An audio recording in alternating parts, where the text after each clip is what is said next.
सुहास बाबर यांचा आहे। त्यामुळे सुहास बाबर हे या महापालिका निवडणुकीमध्ये आणि जिल्ह्याच्या राजकारणामध्ये डार्क हॉर्स ठरतात की काय अशी परिस्थिती आहे। नव्हे त्याने ते सिद्ध केलेलं आहे। त्यामुळे आपण जर पाहिलं असेल तर शिवसेनेनं नगरपालिका निवडणुकीमध्ये त्यांचा विट्यामध्ये जी 50 वर्ष सत्ता होती सदाभाऊ पाटील आणि हनुमंतराव पाटील आणि वैभव पाटील यांच्या गटाची ती उलथून लावण्यामध्ये सुहास बाबर आणि अमोल बाबर यांनी यश आलं। सागर वनखंडे आणि युवराज बावडेकर हे 2 नगरसेवक निवडून आल्यामुळे त्यातलं कोणाला उपमहापौर मिळते अशी चर्चा सुरू झालेली आहे। पण सध्या तरी सागर वनखंडे यांचा क्लेम दिसतोय। युवराज बावडेकर यांनी यापूर्वी हे इथं उपमहापौरपद भूषवलेलं आहे। त्यांना कदाचित शिवसेनेचं शहर प्रमुख पद दिलं जाऊ शकतं। अर्थात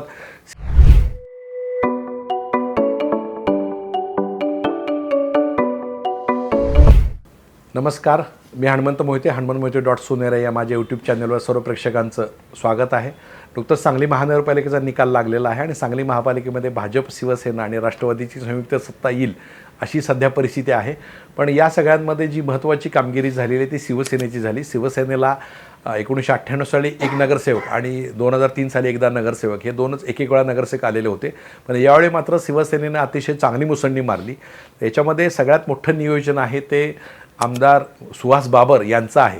त्यामुळे सुहास बाबर हे या महापालिका निवडणुकीमध्ये आणि जिल्ह्याच्या राजकारणामध्ये डार्क हॉर्स ठरतात की काय अशी परिस्थिती आहे।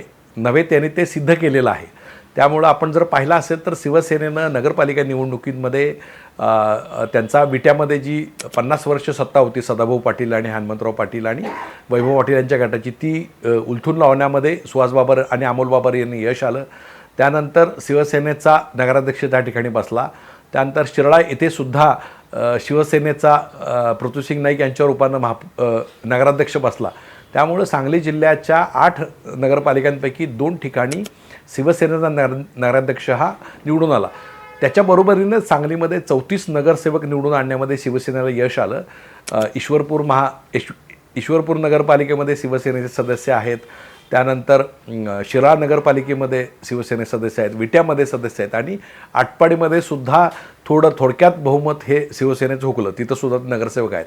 त्यामुळं आणि पलूस असेल, तासगाव असेल, जत असेल, इथं सुद्धा शिवसेनेनं आपली ताकद त्या ठिकाणी मताच्या रूपानं दाखवलेली आहे। म्हणजे सांगली जिल्ह्यामध्ये 2 नगराध्यक्ष आणि 34 नगरसेवक निवडून आणण्यामध्ये सुहास बाबर यांना यश आलं। म्हणजे आपण पाहिलं असेल की तिकडं साताऱ्यामध्ये शंभूराज देसाई पालकमंत्री म्हणून जबाबदारी त्यांच्याकडं, इकडं कोल्हापूरमध्ये प्रकाश आंबेडकर यांच्याकडे जबाबदारी आहे। तर सांगलीची जबाबदारी आमदार सुहास बाबर यांच्याकडं समन्वयक म्हणून देण्यात आलेली होती। तर ती जबाबदारी त्यांनी उत्कृष्ट पार पडली आणि त्यांनीच महानगरपालिकेतसुद्धा जबाबदारी घेतलेली होती। तर त्यांनी प्रथम एक सर्वे करून घेतलेला होता आणि सर्वे केल्यानंतर त्यांनी शिवसेनेला किती जागा मिळतील याचा अंदाज घेतलेला होता।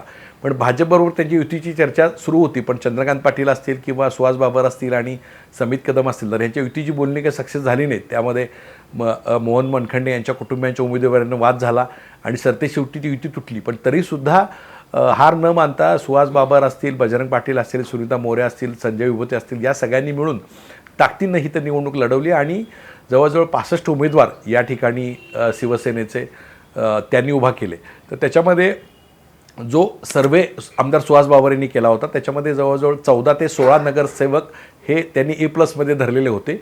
त्यानंतर त्यांनी मग गावभाग असेल किंवा सागर वनखंडे असतील किंवा अनिता वनखंडे यांच्या वॉर्ड असतील किंवा औंधकर यांचा वॉर्ड असेल किंवा जो कारखाना परिसरामधील जो सुजित काटे असतील किंवा माया लेंगरे असतील, तर या सगळ्या वॉर्डवर शिवसेनेनं विशेष लक्ष केंद्रित केलेलं होतं। त्यामुळे त्यांनी 14 ते 16 जागावर आपलं लक्ष केंद्रित केलेलं होतं। बाकीच्या ठिकाणी त्यांनी आपला पक्ष म्हणून लढवण्यासाठी त्यांनी केलं आणि त्यांनी शंभूराज देसाई यांचं जे दौरा होता तो सुद्धा आखताना गावभाग असेल, कारखाना परिसर, मिरज या ठिकाणीच त्यांचा दौरा आखलेला होता आणि तिथं ताकद लावली। त्याचा परिणाम म्हणून जो भाजपचा बालेकिल्ला होता गावभागामध्ये त्याच्यामध्ये युवराज बावडेकर हे जे बंडखोर ते भाजपच्या यांनी शिवसेनेने निवडून लढवली, त्यांना निवडून आणण्यामध्ये सुहास बाबर यांना यश आलं। त्यांनी तिथं ताकद दिली। अर्थात तिथले जे 2 उमेदवार आहेत बाकीचे, म्हणजे एक बनसोडे एक होत्या आणि एक सदलगे होती, यांच्याकडनं सुद्धा सुहास बाबर यांच्या अपेक्षा होतात, ते सुद्धा सर्वेमध्ये पुढं होते। पण नंतरच्या काळामध्ये मात्र त्या मागं पडल्या। मिरजेमध्ये सुद्धा मुग्धा गाडगीळ यांचा सुद्धा सर्वेमध्ये नाव होतं, पण त्यानंतर ते मागं पडलं। पण तरीसुद्धा शिवसेनेनं अतिशय चांगली कामगिरी बजावली आणि परिस्थिती अशी झाली की शिवसेनेला घेतल्याशिवाय महापालिकेमध्ये भाजपला सत्ता येत नाही आणि 39 जागेवर भाजप अडकल्यानंतर ताबडतोब चंद्रकांत पाटील आणि सुहास बाबरे यांची चर्चा झाली आणि उपमहापौर पदाबद्दलची प्राथमिक चर्चा झाली. आता अर्थात सागर वनखंडे आणि युवराज बावडेकर हे 2 नगरसेवक निवडून आल्यामुळे त्यातलं कोणाला उपमहापौर मिळते अशी चर्चा सुरू झालेली आहे. पण सध्या तरी सागर वनखंडे यांचा क्लेम दिसतोय. युवराज बावडेकर यांनी यापूर्वी हे इथं उपमहापौरपद भूषवलेलं आहे. त्यांना कदाचित शिवसेनेचं शहर प्रमुख पद दिलं जाऊ शकतं. अर्थात शिवसेनेची व्याप्ती वाढवण्यासाठी जी इथली जी मुख्य जबाबदारी पार पडली ती सुहास बाबर यांनी पार पडली. विटा नगरपालिका असेल, आटपाडी नगरपालिका असेल आणि त्यानंतर शिराळा नगरपालिका असेल, पलूसमध्ये असेल, या ठिकाणी ताकदीनं जाऊन तिथं आपल्या पक्षाचं एक काम करणं. त्यानंतर सांगली महापालिकेसुद्धा अतिशय नियोजनबद्ध प्रचार यंत्रणा वापरणं, एकनाथ शिंदे असतील, उदय सामंत असतील, शंभूराज देसाई असतील, प्रकाश आंबेडकर यांच्याशी समन्वय साधून सांगलीच्या कार्यकर्त्यांना एक प्रोत्साहन देणं हे काम सुहास बाबर यांनी केलं. त्यामुळं आज उपमहापौर त्यांच्या होतोय. आता या पुढच्या काळात सुहास बाबर हे सांगलीमध्ये शिवसेनेचं नेटवर्क पुन्हा बांधण्याच्या तयारीत आहेत. त्यामुळं ज्यांना कमी मतदान झालेलं आहे पण पराभूत झाले त्यांना सगळ्यांना पक्ष कार्यालयामध्ये सामावून घेतलं जाईल अशी परिस्थिती आहे.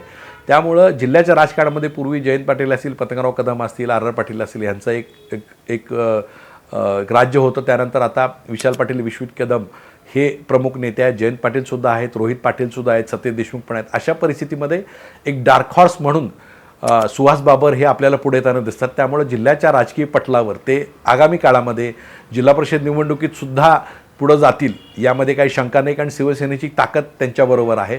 आता जिल्हा परिषद निवडणुकीतसुद्धा ते आटपाडी, खानापूर, मिरज आणि काही वाळवा या ठिकाणी ते ताकदीनं लढवतील.